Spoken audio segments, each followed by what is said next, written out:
Shalom, selamat hari Minggu untuk kita semua, puji Tuhan. Kita sudah masuk di minggu kedua bulan Agustus, dan kita akan melanjutkan eksposisi kita, masih di Markus pasal 5. Nah, kemarin kita sudah mulai dari ayat 21 sampai 26 yang bercerita tentang Yairus dan ada perempuan pendarahan. Ya, kita tahu anak Yairus satu-satunya 12 tahun, hampir mati. Dia memohon kepada Yesus, dia tersungkur agar Yesus meletakkan tangannya supaya anaknya bisa sembuh dan hidup kembali. Lalu ketika mereka bergegas bersama kerumunan yang banyak, ada perempuan pendarahan yang dijelaskan Markus yang mengalami pendarahan selama 12 tahun yang sudah diobati oleh berbagai tabib tapi tidak mengalami kesembuhan.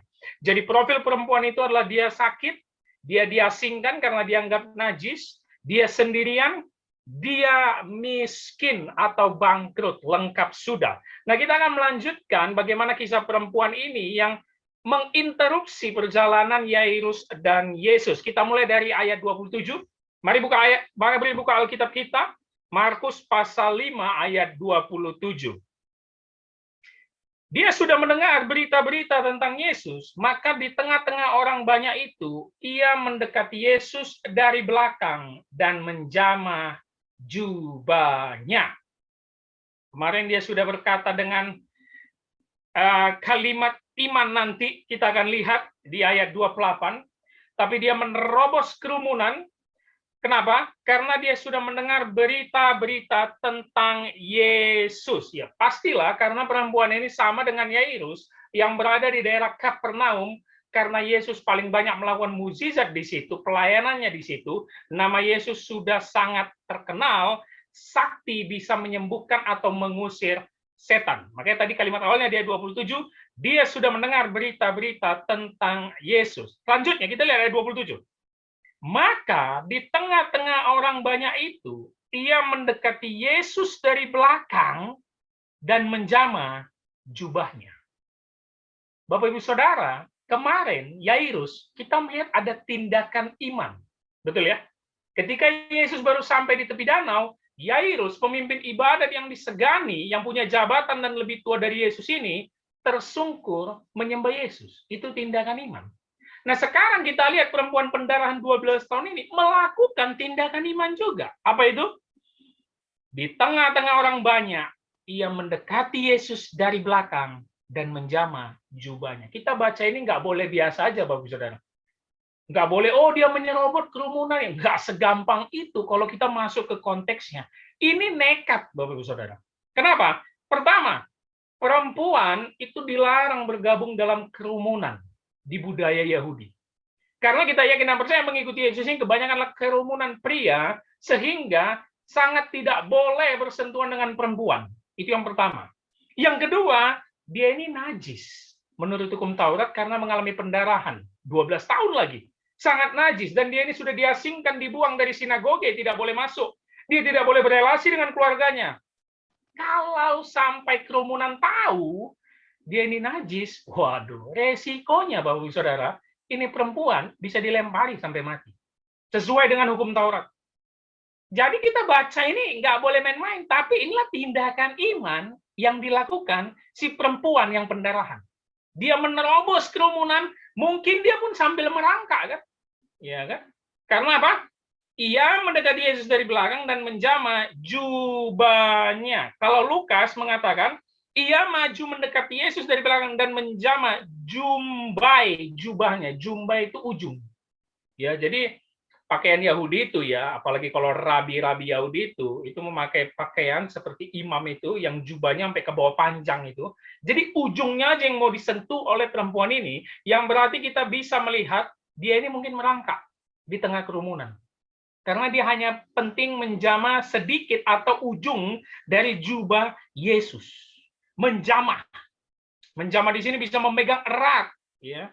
Cling to atau grasp, memegang, ya. Inilah tindakan iman yang dilakukan si perempuan pendarahan. Kita akan lihat koneksinya nanti dengan Yairus. Yairus sudah melakukan tindakan iman, dan perempuan ini juga melakukan tindakan iman dengan berbagai resiko yang akan dihadapinya.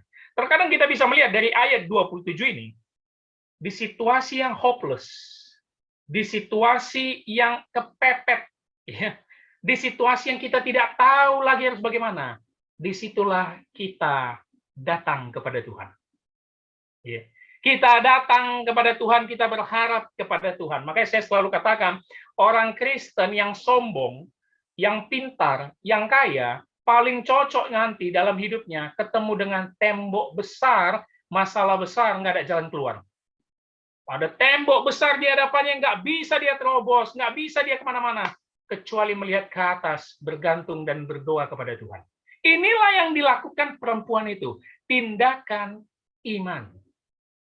Dan tadi resikonya, waduh, kalau sampai ketahuan, ini orang bisa sampai mati dibuat kerumunan orang banyak. Kita lanjut ayat 28. Sebab katanya, asal kujama saja jubahnya, aku akan sembuh. Menarik sekali kisah ini, Bapak Saudara. Kemarin saya sudah katakan kisah ini jangan dipisah. Yairus dan perempuan pendarahannya. Kenapa? Yairus setelah melakukan tindakan iman, dia tersungkur menyembah Yesus. Apa dikatakannya? Kalimat iman. Apa kalimat imannya? Tolonglah letakkan tanganmu kepada anakku, maka dia akan sembuh dan selamat. Yairus percaya 100% kepada Yesus. Itu kalimat iman. Perempuan pendarahan tadi melakukan tindakan iman yang sangat beresiko. Dan sekarang apa ayat 28? Kalimat iman. Apa kalimat imannya? Asal kujama saja jubahnya, aku akan sembuh. Jadi sama dia dengan Yairus, Bapak Saudara. Ini ciri orang percaya. Ada kalimat iman, ada tindakan iman. Dia sudah mendengar kisah Yesus yang sangat terkenal di Kapernaum menyembuhkan banyak orang, mengusir setan, maka dia percaya 100% ini masalah sepele sama Yesus. Tindakan iman, kalimat iman. Perempuan pendarahan ini yakin Yesus hanya jalan satu-satunya untuk menyembuhkan dia yang selama 12 tahun dia gagal terus dalam pengobatan. Dia bangkrut, dia dijauhi orang, dia miskin, Bapak Ibu Saudara. Tapi yang menarik perlu kita kritisi, apakah jubah Yesus sakti? Bukan ya. Konteks ini bukan mau membicarakan, waduh, jubah Yesus itu sakti ya. Kalau dipegang orang dengan kalimat iman akan sembuh. Makanya sering dipakai pendeta untuk mengambil dengan memakai berbagai media ya, media yang sakti untuk menyembuhkan orang. Tidak ya, tidak. Ini kalimat iman, tindakan iman. Tidak ada hubungannya dengan jubah Yesus yang sakti. Karena kalau kita baca juga di Perjanjian Baru, Paulus dikatakan sapu tangannya pun menyembuhkan. Apa sapu tangan Paulus sakti sehingga diberhalakan atau jadi jimat? Oh tidak ya. Yang sembuh itu membuat dalam nama Yesusnya orang itu beriman dan percaya. Itu hanya media yang dipakai, sehingga di sini bukan berbicara jubah Yesus yang sakti, bukan. Tapi ada kalimat iman, tindakan iman. Apa maknanya bagi kita, Bapak Saudara? Nah ini menarik. Sering sekali kita mengeluarkan kalimat iman. Apa itu? Aku percaya Yesus adalah Tuhan. Aku percaya Yesus memberkati aku. Aku percaya hanya Yesus jalan satu-satunya ke surga. Tapi tindakan imannya nggak ada, Bapak Saudara. Paham ya? Nah, ini yang masalah kita. Kalimat iman begitu gampang diucapkan, percaya, percaya, percaya, percaya. Haleluya, haleluya, puji Tuhan, puji Tuhan, puji Tuhan. Tindakan iman nggak ada. Apa itu tindakan iman? Malas baca Alkitab. Gimana kau bisa mengeluarkan kalimat iman? Tindakan imanmu nggak ada, gitu loh. Ini yang bisa kita ambil dari cerita di perikop ini, Bapak Saudara. Dan tindakan iman, apa yang bisa kita dapat dari perempuan pendarahan? Beresiko, berkorban. Kalau baca Alkitab 2 pasal bangun pagi bilang ngantuk, nggak ada waktu, buru-buru mau kerja. Loh, di mana tindakan imanmu yang harus berkorban untuk Tuhan? Kalau ke gereja aja masih malas, dibilang jauh jaraknya, aduh, ngantuk pendetanya, aduh, malas lah. Loh, di mana pengorbanan kita? Oh, lagi hujan, udahlah gereja di rumah. Apalagi sekarang di masa pandemi, ke orang Kristen terlena semua dengan gereja online. Mungkin sambil nonton khotbah ini ada yang ngantuk nih. Ya, sambil tidur-tiduran nih, sambil nonton khotbah. Saya sambil makan ini, atau bisa juga sambil ngantuk nih. Di mana pengorbanan kita? Tindakan iman kita mana? Jangan hanya kalimat iman. Ayo dong, bantu gereja pelayanan. Jangan jadi jemaat terus. Kamu dikasih talenta untuk melayani Tuhan. Aduh, janganlah Pak Pendeta. Saya nggak layak melayani. Nantilah itu Pak Pendeta ya. tunggu saya sudah tua nanti. Ya ampun. Tapi begitu gampangnya ngomong, kalimat iman, aku percaya Yesus, Yesus satu-satunya jalan ke surga, Yesus menyelamatkan aku, Yesus menebus dosaku. Tindakan imannya nggak ada. Jangan pikirannya perempuan pendarahan yang berkorban tadi, Yairus berkorban apa? Kehormatan. Ini orang pemimpin ibadah. Ini orang punya jabatan, lebih tua dari Yesus. Menyembah tersungkur. Bahkan kemarin saya katakan minggu lalu apa? Orang kerumunan melihat Yairus pasti bingung. Loh, kenapa dia menyembah? Kenapa dia tersungkur? Ini kan orang beragama nih. Berkorban kehormatan. Perempuan ini apa? Berkorban nyawa. Ada tindakan iman, ada kalimat iman. Yuk Bapak Ibu Saudara, di tengah pandemi yang membuat iman orang Kristen mungkin sekarang menurun, malas, yuk jangan hanya kalimat iman, yuk. Jangan hanya sibuk doa mengucap syukur terima kasih Tuhan, yuk. Tindakan imannya pun ada. Apa yang harus kau berikan sama gerejamu? Apa yang harus kau berikan sama Tuhan? Apa yang harus kau berikan sama sekitarmu? Itu tindakan iman Kristen. Berkorban. Kita lanjutkan. Ayat 29. Dan inilah hasil ketika dia menjamah jubah Yesus. Ayat 29.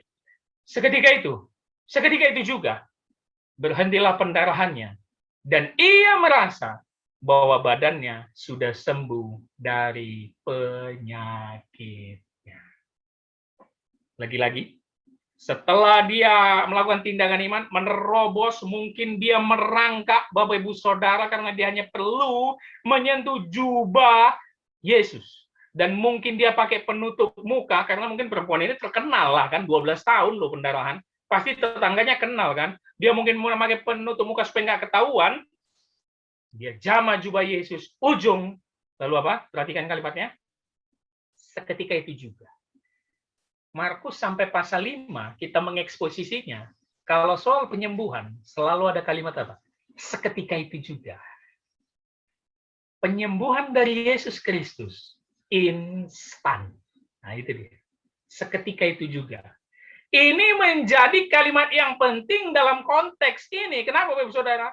Seketika itu juga yang bisa kita bilang, sepersekian detik, berbanding apa? 12 tahun pengobatan yang tak kunjung membuat dia sembuh. Waduh. Menjadi kuat ayat ini. Seketika itu juga. Dia sudah berbagai tabib dengan berbagai pengobatan. 12 tahun, nggak sembuh-sembuh. Ini hanya nyentuh ujung jubah Yesus. Seketika itu juga. Sembuh. Instan, Bapak Saudara. Tahu dari mana dia sembuh? Karena dia yang langsung mengeluarkan statement atau merasakan dalam tubuhnya, apa itu? Ia merasa bahwa badannya sudah sembuh dari penyakitnya. Dia tahu bagaimana rasanya pendarahan selama ini. Dia merasakan tersiksa 12 tahun ini dengan penyakitnya. Tapi ketika dia menyentuh ujung jubah Yesus, seketika itu juga, dia merasa, penting itu ya, bahwa badannya sudah sembuh dari penyakitnya. Mungkin dengan perasaannya, dia memeriksa tubuhnya, waduh, kayaknya aku udah sembuh nih. Kayaknya aku udah nggak merasakan sakit lagi nih. Seketika itu juga. Sepersekian detik, perempuan ini langsung sembuh. Kita kritisi. Masalah fisik, pendarahan 12 tahun yang menyiksa, sudah sembuh dan teratasi. Oke. Bagaimana masalah sosial? Karena orang banyak tidak tahu. Belum tahu nih, dia sembuh kan? Kerumunan belum tahu nih, bagaimana masalah sosial, dan bagaimana masalah spiritual atau iman. Nah, ini yang menarik. Sehingga kita harus beranjak kepada respon Yesus di ayat 30. Tetap diikuti Bapak Saudara. Ayat 30, perhatikan. Pada ketika itu juga Yesus mengetahui bahwa ada tenaga yang keluar dari dirinya. Lalu ia berpaling di tengah orang banyak dan bertanya, siapa yang menjamah jubahku? Lihat, perhatikan kalimatnya, menarik. Tadi perempuan itu apa sembuh? Seketika itu juga. Dan ayat 30 lihat awalnya. Pada ketika itu juga. Ya, jadi Yesus sadar betul ya. Sepersekian detik itu ada kuasa atau tenaga yang keluar. Perhatikan kalimatnya. Pada ketika itu juga, Yesus mengetahui bahwa ada tenaga yang keluar dari dirinya. Sepersekian detik perempuan itu sembuh, sepersekian detik juga Yesus mengetahui ada kuasa atau tenaga yang keluar dari dirinya. Seakan-akan kalau saya dramatisir, 5% dari kekuatannya, dari powernya, seperti superhero itu, ada yang keluar dari dirinya. Saya menarik di kalimat awal ini untuk menyatakan, Bapak Saudara, dia Yesus yang memiliki kekuatan ilahi dan sadar akan hal itu. Nangkap maksud saya ya?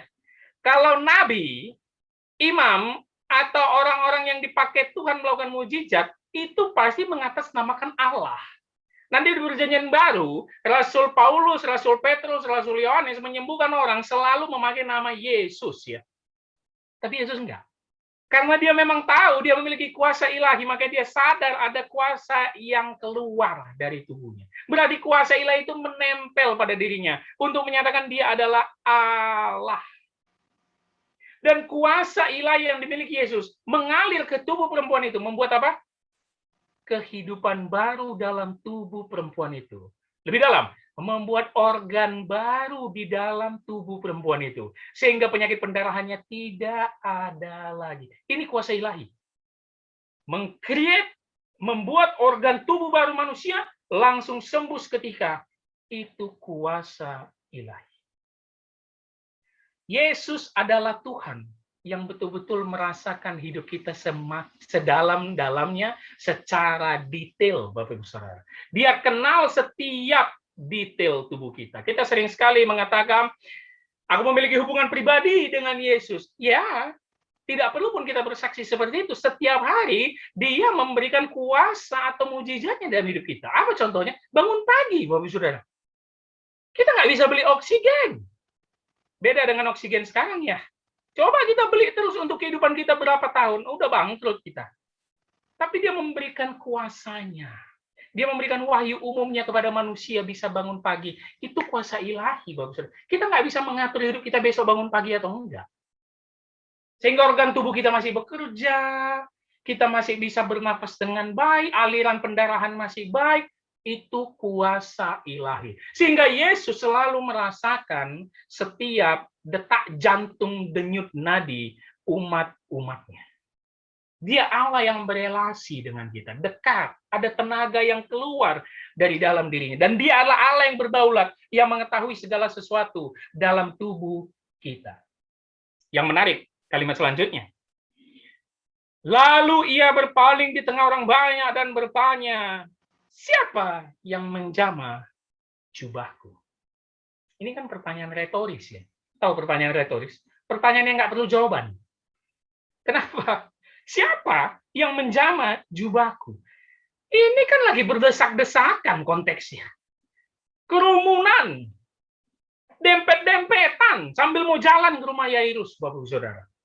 Kok siapa yang menjamah jubahku? Ya jelas lah, yang kiri kanannya, depan belakang mungkin udah megang jubahnya semua. Tangkap ya maksud saya ya. Ini kan dempet-dempetan semua ini. Tapi dia siapa yang menjamah jubahku? Yuk kita kritisi. Kenapa Yesus perlu menanyakan ini? Nah ini yang menarik. Apakah dia nggak tahu? Masa Yesus nggak tahu sih siapa yang menjamah jubahnya? Apa dia tidak tahu siapa dari kerumunan banyak yang ratusan atau ribuan orang itu yang menjamah jubahnya? Yang walaupun kita tahu dari konteks, ini nggak masuk akal pertanyaannya. Karena semua lagi berdempet-dempetan. Tentu dia tahu. Dan maksud pertanyaan Yesus ini adalah untuk apa? Menyelesaikan masalah sosial si perempuan. Ingat tadi sebelumnya saya katakan, masalah fisik sudah teratasi. Masalah sosial belum teratasi. Karena orang banyak belum tahu dia sembuh. Karena orang ini dicap najis dan nggak boleh masuk rumah ibadah, nggak boleh bertemu dengan keluarganya. Pertanyaan Yesus yang retoris ini, yang aneh ini, untuk memancing dia tampil di depan publik. Keren ya? Saya ketika mengekspos ini, Bapak Saudara, Yesus ini cara pelayanannya gila ya. Keren sekali loh. Pertanyaan ini memancing dia untuk menampilkan diri supaya kau melakukan pengakuan kau sembuh. Itu maksud Yesus, supaya kau bisa masuk sinagoge lagi, supaya kau bisa berkumpul sama keluargamu lagi, dan supaya kerumunan banyak di Kapernaum ini nggak menganggap kau najis lagi. Waduh, keren sekali. Seakan-akan Yesus berteriak, "Hei, siapa kau yang jamah jubahku? Ayo. Siapa yang jamah jubahku?" Tapi karena ini pertanyaan retoris, yang tadi saya bilang sesuai konteks nggak masuk akal karena lagi banyak orang. Maka ayat 31 kita lihat respon murid, terutama Petrus. Ya. Kita lihat dulu ayat 31 ini. Murid-muridnya menjawab, engkau melihat bagaimana orang-orang ini berdesak-desakan dekatmu, dan engkau bertanya, siapa yang menjamah aku? Ini Petrus mungkin yang ngomongnya, dari murid-murid bilang, kau ini ada-ada aja Yesus, yang benar aja lah kau. Kau tanya pula lagi siapa yang menjamah jubahmu, kita aja jalan sulit ini. Berdesak-desakan ini. Semua pengen dekat kau nih. Dempet-dempetan ini. Ini respon manusia normal. Jangan kita bilang murid-murid ini nggak tahu maksud Yesus. Enggak. Ini respon normal. Sama seperti saya tadi juga merespon normal, menganggap ini pertanyaan retoris yang nggak perlu jawaban. Ini respon manusia yang normal. Karena semua menyentuh badan Yesus berdesak-desakan. Mungkin Yesus dikelilingi murid-murid ya, dalam perjalanannya. Tapi kan orang pengen dekat Yesus semua ya. Ini respon yang sangat normal. Makanya Lukas juga menambahkan, lalu kata Yesus, siapa yang menjamah aku? Dan karena tidak ada yang mengakuinya, berkatalah Petrus, Guru, orang banyak mengerumuni dan mendesak engkau. Lukas akan mengatakan, Yesus ketika nanya itu, hei, siapa yang jamah aku? Semua orang langsung bilang, bukan aku Yesus. Bukan aku. Bukan aku kok. Swear bukan aku. Bukan aku, ketakutan. Karena ada kalimat, dan karena tidak ada yang mengakuinya. Berarti apa? Yesus berhenti sejenak, Bapak Ibu Saudara. Hei, siapa yang jamah aku? Bukan. Enggak ada kok, bukan kok. Makanya lihat ayat 32. Di sini kita lebih dalam. 32. Lalu ia memandang sekelilingnya untuk melihat siapa yang telah melakukan hal itu. Bapak Saudara, tadi saya sudah katakan ketika Yesus mulai bertanya, siapa yang menjamah aku? Perjalanan menuju rumah Yairus terhenti. Nah, ini dia. Sudah mulai masuk ini sinkronisasinya dengan kisah Yairus. Bapak, Ibu, Saudara, ketika Yesus bertanya, siapa yang menjamah jubahku? Lihat, ayat 32, lalu ia memandang sekelilingnya. Bahasa Yunaninya, periblepo, peri itulah yang nanti bahasa Inggris, perimeter. To look around. Ya, sepanjang perimeter orang-orang yang mengikuti dia, dia melihat seakan-akan mencari yang menjamah dia, seakan-akan mencari perempuan itu. Karena Yesus tahu kok. Tapi seakan-akan dia memandang perimeter semua orang-orang banyak ini, mencari, hei, siapa yang menjamah jubahku? Tadi langsung orang bilang, bukan aku Yesus, bukan. Perjalanan berhenti, Bapak Saudara. Yesus nggak sambil jalan nanya ini, enggak. Berhenti. Karena apa? Ia memandang sekelilingnya untuk melihat siapa yang melakukan itu. Perhatikan konteksnya. Kalau Bapak Ibu Saudara jadi Yairus, apa yang Bapak Ibu Saudara rasakan? Kalau saya seorang bapak nih, anak saya satu-satunya 12 tahun yang cantik, yang imut itu, lagi sakit, sudah mau mati, sudah divonis koma, berhenti gara-gara ada yang menjamah jubah Yesus. Aku emosi aku. Kalau ya kan, apalagi darah bada, emosi lagu. Langsung ku obrak-abrik kerumunan. Udahlah Glenn, nggak usah ikut lah. Bikin susah aja mau Glenn. Jadi susah nih Yesus nih, berhenti. Dia nanya siapa yang jamah juga dia. Ayo Yesus. Bayangkan perasaan Yairus sekarang. Karena Yesus lagi memandang sekeliling dan berhenti. Oke. Dan siapa yang akhirnya ngaku? Dengarkan kalimat ini. Dan akhirnya ada yang ngaku. Orang itu bakal jadi apa? Pusat perhatian. Waduh, ini mengerikan ini. Jadi pusat perhatian, Bapak Ibu Saudara. Kita masuk ke ayat terakhir mungkin, di ayat 33 ini. Lihat, lebih dalam. Perempuan itu yang menjadi takut dan gemetar ketika mengetahui apa yang telah terjadi atas dirinya, tampil dan tersungkur di depan Yesus, dan dengan tulus memberitahukan segala sesuatu kepadanya. Akhirnya, Bapak Ibu Saudara, Yesus, aku orangnya. Waduh, nggak mudah. Ini perjalanan berhenti. Yesus, aku orangnya. Seluruh mata memandang nih perempuan. Waduh, mungkin ada tetangganya di situ yang kenal. Kok kau kan si perempuan pendarahan yang najis itu. Wah, ini nggak mudah, Bapak Saudara. Ketika perempuan itu menjadi takut dan gemetar. Perhatikan kalimatnya. Ini bukan takut karena malu juga, bukan. Bukan takut akan dihakimi kerumunan banyak, bukan. Ini adalah takut karena kekudusan di hadapan Yesus. Ini ketakutan yang kudus. Kenapa? Dia takut ternyata setelah dia menjamah jubah Yesus itu, ujung jubah Yesus itu, dia langsung sembuh. Dia merasa, wow, apa yang terjadi sama aku begitu cepatnya aku sembuh. Makanya kalimatnya, dia takut dan gemetar karena menyadari apa yang terjadi dalam tubuh dan hidupnya. Dia takut di hadapan Allah yang kudus. Seakan-akan, kalau bisa kita ganti kalimat, siapa yang menjamah jubahku? Kalau bisa saya ganti kalimatnya, siapa yang menjamah kekudusan aku? Bapak saudara, orang Yahudi tahu betul untuk menyembah Tuhan itu nggak sembarangan, untuk tersungkur di hadapan Tuhan itu nggak sembarangan, hanya kepada Allah. Dan kalau dalam mempersembahkan korban, masuk ke ruang Maha Kudus itu bukan semua orang Israel. Masuk ke bait suci itu bukan semua orang Israel. Kekudusan Allah membuat umat Tuhan ketakutan dan gemetar. Kita bisa melihat banyak contohnya di Perjanjian Lama. Manusia berdosa tidak mungkin bisa dekat dengan Allah yang kudus. Yesaya ketika mendapat penglihatan, celakalah aku dari bangsa yang najis bibir. Dia langsung mengutuk dirinya, karena manusia berdosa, ketika melihat kekudusan Allah, kita akan tersungkur dan tidak berdaya, karena kita adalah najis. Yohanes di kitab Wahyu ketika dia mendapat penglihatan yang semua yang luar biasa itu, langsung tersungkur, tidak tahan melihat kekudusan Allah.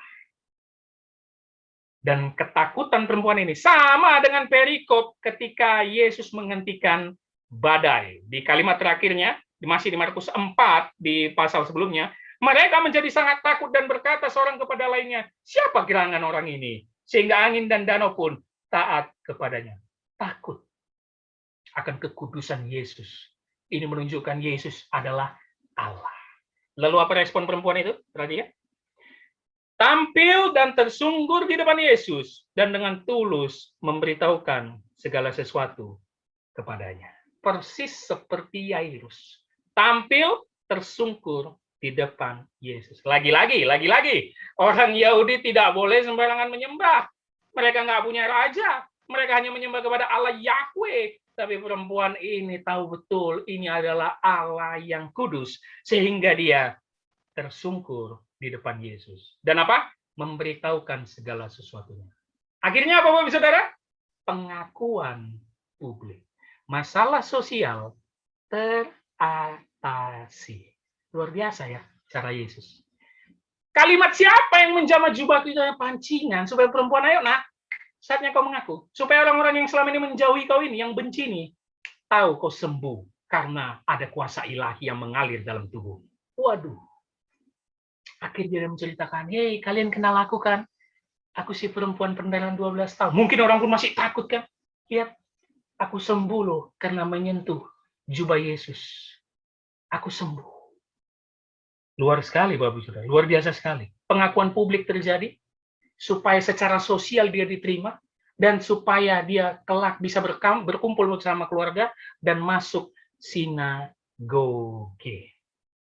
Kita akan melihat ayat 34 minggu depan, masalah iman teratasi, masalah spiritual. Okay?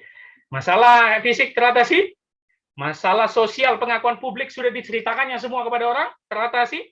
Akhirnya orang akan melihat dia sudah sembuh dan akan menerima dia kembali di lingkungannya, di tetangganya. Dan masalah spiritualnya, kita akan lihat nanti jawaban Yesus di ayat 34 minggu depan. Tapi yang mau saya tekankan, jangan lupakan Yairus. Oke. Ini lagi terhenti berapa menit ini? Ngobrol ini nanti perempuan sama si perempuan pendarahan di ayat 34. Ngobrol. Panjang ini terhentinya. Dan kalau Bapak Ibu tahu selanjutnya nanti, di tengah perjalanan ketika sudah selesai ngomong sama perempuan pendarahan, anak Yairus meninggal. Ini kisah yang luar biasa sekali kalau kita eksposisi, Bapak Saudara. Dan kita akan lihat minggu depan bagaimana Yesus ke Yairus. Karena perempuan pendarahan sudah selesai. Kita akan melihat masalah iman dan tentang Yairus di minggu depan. Pesan saya, Bapak Saudara, yuk, kalimat iman jangan sembarangan diucapkan, tapi harus disertai dengan tindakan iman. Doa saya menyertai Bapak Saudara. Selamat hari Minggu. Shalom. Tuhan Yesus memberkati.